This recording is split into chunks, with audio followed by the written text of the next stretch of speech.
നമസ്കാരം. നമ്മളിൽ പലരും വിചാരിക്കാറുണ്ട് നമ്മുടെ കഠിനാധ്വാനം കൊണ്ട് മാത്രമേ ജീവിതത്തിൽ വലിയ സാമ്പത്തിക ഉയർച്ചകൾ ഉണ്ടാവുകയുള്ളൂ എന്ന്. എന്നാൽ ജ്യോതിഷ ശാസ്ത്രത്തിലേക്ക്, പ്രത്യേകിച്ച് വരാഹമിഹിരൻ്റെ ബൃഹജ്ജാതകം, സാരാവലി തുടങ്ങിയ ആധികാരിക ഗ്രന്ഥങ്ങളിലേക്ക് നമ്മൾ നോക്കുമ്പോൾ ഒരു കാര്യം വ്യക്തമായിട്ട് മനസ്സിലാകും. അതായത് നമ്മുടെ ജീവിതത്തിലേക്ക് കടന്നു വരുന്ന പങ്കാളിയുടെ ഭാഗ്യം കൊണ്ട് വിവാഹത്തിന് ശേഷം മാത്രം കോടീശ്വരന്മാരായ അല്ലെങ്കിൽ വലിയ സമ്പന്നരായ ഒരുപാട് ആളുകൾ നമുക്ക് ചുറ്റിനും തന്നെ ഉദാഹരണം എന്നോണം ഉണ്ട്.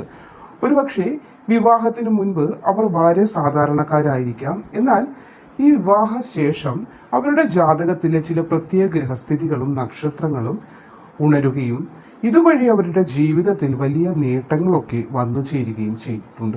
ഇന്ന് നമ്മൾ സംസാരിക്കാൻ പോകുന്നതും വിവാഹശേഷം പങ്കാളിയിലൂടെ അല്ലെങ്കിൽ വിവാഹത്തിന് ശേഷം വലിയ ധനയോഗം, ജ്യോതിഷ ഭാഷയിൽ പറഞ്ഞാൽ കോടീശ്വര യോഗം തേടിയെത്തുന്ന ചില പ്രധാന നക്ഷത്രക്കാരെ കുറിച്ചാണ്. അപ്പോൾ കോടീശ്വര യോഗം അല്ലെങ്കിൽ ധനഭാഗ്യം എന്ന് പറയുന്നത് സ്ത്രീധനമായ തുക കൊണ്ടുവരുന്നു എന്നതല്ല ഉദ്ദേശിച്ചത്. ഒരു വ്യക്തി പുതുതായി ഒരു എണ്ണ അല്ലെങ്കിൽ പങ്കാളി നമ്മുടെ ഗൃഹത്തിലേക്ക്, നമ്മുടെ ജീവിതത്തിലേക്ക് വന്നു ചേരുമ്പോൾ ആ ഐശ്വര്യം കൊണ്ട് പിന്നീട് ഈ ഭർത്താവിന് അല്ലെങ്കിൽ ഭാര്യയ്ക്ക് തൊടുന്നതൊക്കെ നേട്ടമായി മാറും എന്നതിനെയാണ് കോടീശ്വര യോഗം അല്ലെങ്കിൽ വിവാഹശേഷം ലഭിക്കുന്ന ഭാഗ്യം എന്ന് ഉദ്ദേശിക്കുന്നത്. നക്ഷത്രങ്ങളിലേക്ക് കടക്കുന്നതിന് മുൻപ് ഒരു കാര്യം കൂടി നമ്മൾ മനസ്സിലാക്കേണ്ടതുണ്ട്.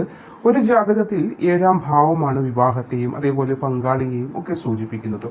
8ാം ഭാവം പങ്കാളിയിലൂടെ ലഭിക്കുന്ന ധനത്തെയും, അതായത് വിവാഹശേഷം ഉണ്ടാകുന്ന സ്വത്ത് എന്നിവയെ കാണിക്കുന്നു. കൂടാതെ ഇനി 9ാം ഭാവം ഭാഗ്യസ്ഥാനമാണ്. അപ്പോൾ നമ്മുടെ ഈ ഗ്രഹങ്ങൾ വിശകലനം ചെയ്യുമ്പോൾ കാണാൻ സാധിക്കുന്നത് ചില നക്ഷത്രക്കാരുടെ ജനന സമയത്ത് ഈ ഭാവങ്ങളൊക്കെയും തന്നെ അനുകൂലമായിരിക്കും.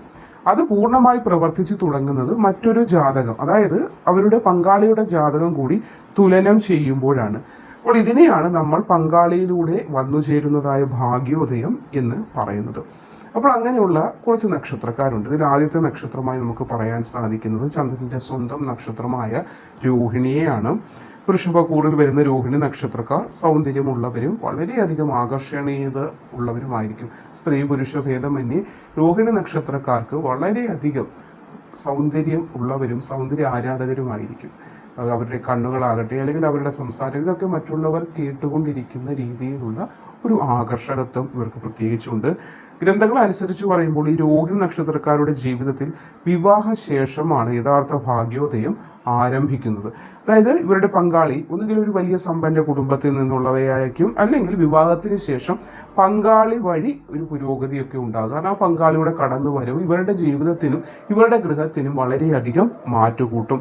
അപ്പോൾ പങ്കാളിയുടെ പേരിൽ ചെയ്യുന്ന ബിസിനസ്സുകൾ അല്ലെങ്കിൽ പാർട്ട്ണർഷിപ്പ്, ഇവർ രണ്ടു പേരുടെയും പേരുകൾ കൂടി ചേർത്ത് ഒരു പാർട്ട്ണർഷിപ്പ് പോലെയൊക്കെ ബിസിനസ്സൊക്കെ തുടങ്ങിയാലും രോഹിണി നക്ഷത്രക്കാരായ ഒരു വ്യക്തിക്ക് അതുവഴിയും വലിയ ഉയർച്ചയും ഭാഗ്യവും ഒക്കെ വന്നു ചേരും. അപ്പോൾ വിവാഹത്തിന് ശേഷം വളരെയധികം ജീവിത നിലവാരം മെച്ചപ്പെടുന്നതിൽ ഒന്നാമത്തെ നക്ഷത്രം രോഹിണി തന്നെയാണ്.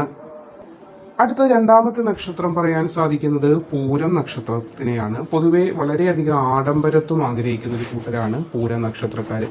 എന്നാൽ സ്വന്തം അധ്വാനം കൊണ്ട് മാത്രമല്ല ഇവർക്ക് വലിയ സാമ്പത്തിക ഉന്നതി വരുന്നത്. ആദ്യകാലങ്ങളിലൊക്കെ വളരെ സാമ്പത്തിക ഉന്നതി ഉണ്ടായിരുന്നു. എന്നാൽ ഇടക്കാലത്തൊന്ന് ഡൗൺ ആവുകയും പിന്നീട് വിവാഹശേഷം പഴയതിനേക്കാൾ ഇരട്ടി സാമ്പത്തിക ഉന്നതിയിലേക്ക് എത്തിച്ചേരാനുള്ള ഭാഗ്യവും പൂരം നക്ഷത്രക്കാർക്കുണ്ട്. ഇവരുടെ 7ാം ഭാവവും 9ാം ഭാവവും വളരെയധികം ശക്തമായിരിക്കും. അപ്പോൾ ഗ്രന്ഥങ്ങളിൽ പറയുന്നത് പ്രകാരം നോക്കുമ്പോൾ പൂരം നക്ഷത്രക്കാർക്ക് ലഭിക്കുന്ന പങ്കാളി വളരെയധികം ഭാഗ്യശാലിയും ഉന്നതമായ വിദ്യാ സമ്പന്നയും ഒക്കെ തന്നെ ആയിരിക്കും. അപ്പോൾ വിവാഹശേഷം ഈ പങ്കാളിയുടെ സമ്പത്തോ അല്ലെങ്കിൽ പങ്കാളിയുടെ കർമ്മ മേഖലയുമായി ബന്ധപ്പെട്ട് നോക്കുമ്പോൾ ഉണ്ടാകുന്നതായ മാറ്റങ്ങളോ ഇവിടെ എടുത്തു പറയേണ്ടതായിട്ടുണ്ട്. അപ്പോൾ പെട്ടെന്നൊരു സാമ്പത്തിക സുരക്ഷിതത്വം ഈ പങ്കാളി അല്ലെങ്കിൽ ഈ നക്ഷത്രക്കാരിയാകാം അല്ലെങ്കിൽ നക്ഷത്രക്കാരനാകാം, അങ്ങനെ ഒരു വ്യക്തി വിവാഹശേഷം ഗൃഹത്തിലേക്ക് കടന്നു വരുന്നതിലൂടെ ആ കുടുംബത്തിനും അല്ലെങ്കിൽ അവരുടെ ഭാര്യ അല്ലെങ്കിൽ ഭർത്താവിനും വന്നു ചേരുന്നതാണ്. വളരെയധികം ഭാഗ്യമുള്ള അല്ലെങ്കിൽ ഭൗതിക സാഹചര്യങ്ങൾക്ക് വളരെയധികം വിവാഹത്തിന് ശേഷം മാറാൻ യോഗമുള്ള 2ാമത്തെ നക്ഷത്രം പൂരമാണ്. ഇനി അടുത്തത് അത്തം നക്ഷത്രമാണ്. അതായത് ബുദ്ധി, കഠിനാധ്വാനം എന്നിവയിൽ 1ാം സ്ഥാനത്താണ് അത്തം നക്ഷത്രക്കാർ. ബുദ്ധി വളരെയധികം കൂടുതലാണ്, അതേപോലെ ജോലി ചെയ്യാൻ ഒരു മടിയുമില്ല. വിവാഹത്തിന് മുൻപ് കഠിനമായി പരിശ്രമം നടത്തിയിട്ടും അങ്ങോട്ട് വിജയം കണ്ടെത്താൻ അല്പം ബുദ്ധിമുട്ടോ പ്രയാസങ്ങളോ ഏർപ്പെട്ടിരുന്നവരാണെങ്കിൽ പോലും വിവാഹശേഷം സാമ്പത്തികമായി വളരെയധികം നേട്ടങ്ങൾ ഇവർക്ക് വന്നു ചേരുന്നതാണ്. അതായത് വിവാഹശേഷമായിരിക്കും ഭാഗ്യലക്ഷ്മി ഇവരുടെ ജീവിതത്തിലേക്ക് കൂടുതലായി എത്തി നോക്കാൻ തുടങ്ങുന്നത് എന്ന് വേണമെങ്കിൽ പറയാം. പങ്കാളിയുടെ ഒരു വരവ് തടസ്സങ്ങളൊക്കെ മാറി ഇവരുടെ ജീവിതത്തിൽ തൊടുന്നതൊക്കെ നേട്ടമായി മാറാൻ ഒരുപാട് സഹായിക്കും. പങ്കാളിയിൽ നിന്നായാലും സാമ്പത്തികമായ ഒരു പിന്തുണ, ഒരു സപ്പോർട്ട്, ഏത് കാര്യത്തിനും തോളു ചേർന്ന് നിൽക്കാൻ പങ്കാളി കൂടി ശ്രമിക്കുന്നതിനാൽ തന്നെ വലിയൊരു ഭാഗ്യം, മാനസിക സമാധാനം ഒക്കെ വിവാഹശേഷം വന്നു ചേരാൻ യോഗം ഈ നക്ഷത്രക്കാർക്ക് കാണുന്നുണ്ട്. വിവാഹശേഷം ഒറ്റ വാക്കിൽ പറഞ്ഞ തൊടുന്നതൊക്കെ പൊന്നാകുന്ന ഒരു അവസ്ഥ തന്നെയായിരിക്കും ഇവരുടെ ജീവിതത്തിൽ ഉണ്ടാകുന്നത്. പങ്കാളിയുടെ ഉപദേശങ്ങൾ പോലും ഇവരെ വളരെ കോടീശ്വരന്മാരിലേക്ക് അല്ലെങ്കിൽ കോടീശ്വരികളിലേക്ക് എത്തിക്കാനുള്ളതാണ്. അപ്പോൾ പറയുന്നത്, പങ്കാളി പറയുന്ന കാര്യങ്ങൾ കൂടി അതിൽ നിന്ന് ശരിയോ തെറ്റോ ഇത് ഏതാണ്ട് വേർതിരിച്ച് നിങ്ങൾ കണ്ട് അത് നിങ്ങളുടെ ജീവിതത്തിലേക്ക് എടുക്കുന്നതും ആ ഒരു ഭാഗ്യത്തെ നിങ്ങളിലേക്ക് കൂടുതലായി എത്തിക്കുന്നതിന് സഹായിക്കും. അടുത്ത നക്ഷത്രം ഉത്രാടമാണ്. ഉത്രാടം നക്ഷത്രക്കാർക്കും വിവാഹശേഷം പങ്കാളിയിലൂടെ വലിയ തോതിൽ അധികാര പദവികൾ അല്ലെങ്കിൽ സമ്പത്തൊക്കെ വന്നു ചേരും. കാരണം നിങ്ങളുടെ ജീവിതത്തിൽ ലക്ഷ്മി ഭഗവതിയുടെ ഒരു അനുഗ്രഹമായിട്ടായിരിക്കും ഈ പങ്കാളിയുടെ കടന്നുവരവുണ്ടാകുന്നത്.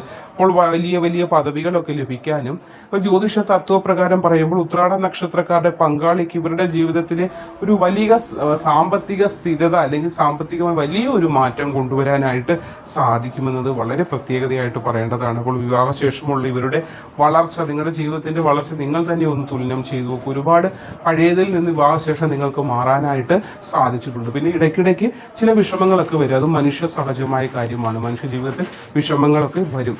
എങ്കിലും സാമ്പത്തികമായി നോക്കുമ്പോൾ ഒരുപാട് മെച്ചം ഉണ്ടാകും എന്നത് തന്നെയാണ് ഇവിടെ കാണാനായിട്ട് സാധിക്കുന്നത്. അപ്പോൾ ഇവിടെ ഞാൻ 4 നക്ഷത്രക്കാരെ കുറിച്ചാണ് പറഞ്ഞത്: രോഹിണി, പൂരം, അത്തം, ഉത്രാടം. അപ്പോൾ ഇവർക്ക് വിവാഹശേഷം പങ്കാളിയിലൂടെ വലിയ സാമ്പത്തിക ഉയർച്ച ഉണ്ടാകാൻ ജ്യോതിഷ ഗ്രന്ഥങ്ങൾ പ്രകാരം വളരെ വലിയ സാധ്യത തന്നെയാണുള്ളത്. പക്ഷെ ഒരു കാര്യമുണ്ട്, നമ്മൾ എപ്പോഴും ഓർക്കേണ്ടത് നക്ഷത്രം മാത്രം നോക്കിയാൽ പോരാ, നമ്മുടെ ജാതകത്തിലെ ഈ ഗ്രഹങ്ങളുടെ സ്ഥാനവും അതേപോലെ ദശാകാലങ്ങളും കൂടി അനുകൂലമാകണം. അത് അത്യാവശ്യമാണ്. ഒപ്പം പങ്കാളിയോടുള്ള സ്നേഹവും ബഹുമാനവും നിലനിർത്തുമ്പോൾ മാത്രമേ ഈ പറഞ്ഞ ഭാഗ്യങ്ങൾ പൂർണ്ണമായി നമ്മുടെ ജീവിതത്തിലേക്ക് കൂടി വന്നു ചേരുകയുള്ളൂ. കാരണം പങ്കാളിയാണ് നമ്മുടെ ജീവിതത്തിലെ ഏറ്റവും വലിയ ഭാഗ്യം. പങ്കാളിയെ സന്തോഷിപ്പിച്ച് അവരോടൊപ്പം സന്തോഷത്തിലും ദുഃഖത്തിലും പങ്കുചേർന്ന് മുന്നോട്ട് പോകുമ്പോൾ ആ ഭാഗ്യ കടാക്ഷം കൂടുതലായി നമ്മളിലേക്ക് വന്ന് സാമ്പത്തികമായിട്ടായാലും മാനസികമായിട്ടായാലും ശാരീരികമായിട്ടും ഒക്കെ നമ്മളിലേക്ക് വലിയ ഉയർച്ചയും ഭാഗ്യവും നേട്ടവും ഒക്കെ വന്നു ചേരും. അപ്പോൾ ഇതിൽ നിങ്ങളുടെ നക്ഷത്രം ഉണ്ടോ, വിവാഹശേഷം നിങ്ങളുടെ ജീവിതത്തിൽ ഇതുപോലെയുള്ള മാറ്റങ്ങൾ ഉണ്ടായിട്ടുണ്ടോ എന്നൊക്കെ കമന്റായിട്ട് രേഖപ്പെടുത്തൂ. മറ്റൊരു നല്ല അറിവുമായി വീണ്ടും കാണാം. നന്ദി.